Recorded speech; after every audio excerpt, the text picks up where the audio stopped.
విజయనగరంలో మౌలిక వస్తువుల కల్పన దిశగా వేగంగా ప్రభుత్వం అడుగులు వేస్తోంది. కూటమి ప్రభుత్వం అధికారంలోకి వచ్చిన తర్వాత నగర రూపురేఖలను మార్చేందుకు ప్రత్యేక కార్యాచరణను అమలు చేస్తోంది. నియోజకవర్గ పరిధిలో విద్యుత్ సమస్య పరిష్కారానికి 226 కోట్ల రూపాయలు కేటాయించారు. నగరంలో సిమెంట్ రోడ్లు, తారు రోడ్లు, నూతన డ్రైనేజీల నిర్మాణం పట్ల ప్రత్యేక దృష్టి సారించారు. 35 కోట్ల రూపాయలతో నియోజకవర్గ పరిధిలో వివిధ ప్రాంతాల్లో రహదారులు వేశారు.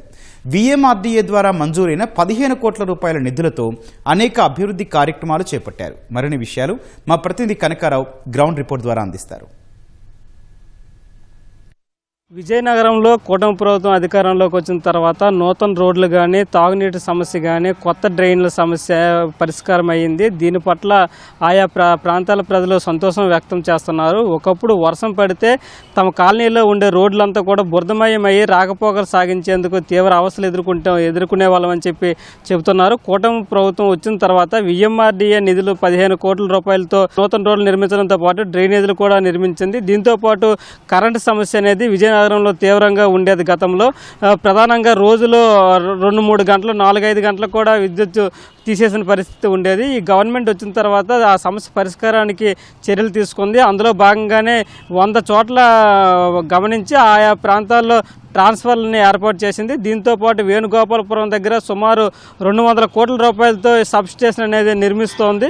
ఆ పనులు కూడా శరవేగంగా జరుగుతున్నాయి. అది కానీ పూర్తి స్థాయిలో అందుబాటులోకి వచ్చిన తర్వాత కాస్త విద్యుత్ సమస్య కూడా విజయనగరంకి లేకుండా ఉంటుంది. ప్రధానంగా గతంలో డ్రైనేజీలు లేకపోవడం వల్ల మురుగునీరు అంతా రోడ్లపైన ఉండడంతో, లేదా ఇంటి చుట్టుపక్కల ప్రాంతాల్లో చేరడంతో అనేక అనారోగ్య సమస్యలు ఎదుర్కొనే వాళ్ళు, దోమలు చాలా ఎక్కువగా ఉండేవి. ఈ గవర్నమెంట్ వచ్చిన తర్వాత డ్రైనేజీలు లేని చోట నూతన డ్రైనేజీలు నిర్మించింది. దీంతో ఏంటంటే డ్రైనేజ్ సమస్య అనేది పరిష్కారమైంది. తద్వారా ఇదంతా దుర్వాసన లేకపోవడం కానీ, దోమల సంఖ్య తగ్గడం కూడా జరిగింది. దీనికి సంబంధించి అయితే స్థానికంగా ఉండే ప్రజలంతా కూడా సంతోషం వ్యక్తం చేస్తున్న పరిస్థితి ఉంది.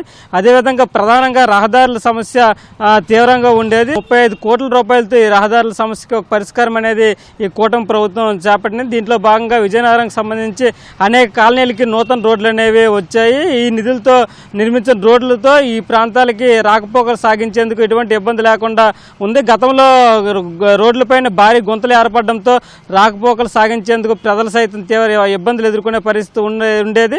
ఆ గుంతలను కూడా పూడుస్తూ ఈ కూటమి ప్రభుత్వం అధికారంలోకి రావడంతోనే ఆ సమస్య కూడా పరిష్కారం చేయడం జరిగింది. దీని పట్ల అయితే ఆయా ప్రాంతాల ప్రజలు సంతోషం వ్యక్తం చేస్తున్నారు. వీటితో పాటు తాగునీటి సమస్య కూడా గతంలో ఉండేది. తాగునీటి సమస్య తీర్చేందుకు కూడా వివిధ కాలనీల్లో అవసరమైన చోట్ల నూతన పైప్ లైన్లు ఏర్పాటు చేయడం కానీ, ఉన్న పైప్ లైన్లు మరమ్మతులు చేయడం, ఇవన్నీ కూడా చేస్తున్నారు. ఈ ప్రాంత అభివృద్ధికి కూటమి ప్రభుత్వం అధికారంలోకి వచ్చిన తర్వాత అనేక చర్యలు తీసుకుంది. దీంతో విజయనగరం ప్రజలైతే దీని పట్ల సంతోషం వ్యక్తం చేస్తున్నారు. ప్రధానంగా తాము రహదారుల సౌకర్యం లేక దశాబ్దాలుగా అనేక ఇబ్బందులు ఎదుర్కొనే వాళ్ళమని, అనేక సార్లు అధికారులకి, అప్పటి ప్రభుత్వానికి, ప్రజాప్రతినిధులకి తమ సమస్య మొరపెట్టుకున్నా కూడా పరిష్కారం చేసిన పరిస్థితి లేదని చెబుతున్నారు. ఈ గవర్నమెంట్ ఏర్పడిన తర్వాత ఎమ్మెల్యే పోస్పాటి అయితే విజయలక్ష్మి గజపతిరాజు కూడా ప్రత్యేక దృష్టితో ఆయా ప్రాంతాలను గుర్తించి సమస్య తీవ్రంగా ఉండే ప్రాంతాల్లో యుద్ధ ప్రాతిపదికన ఈ రహదారుల నిర్మాణం అనేది చేపట్టడం జరిగింది. ఈ రహదారుల నిర్మాణంతో ఈ ప్రాంతంలో ఉండే ప్రజలందరికీ కూడా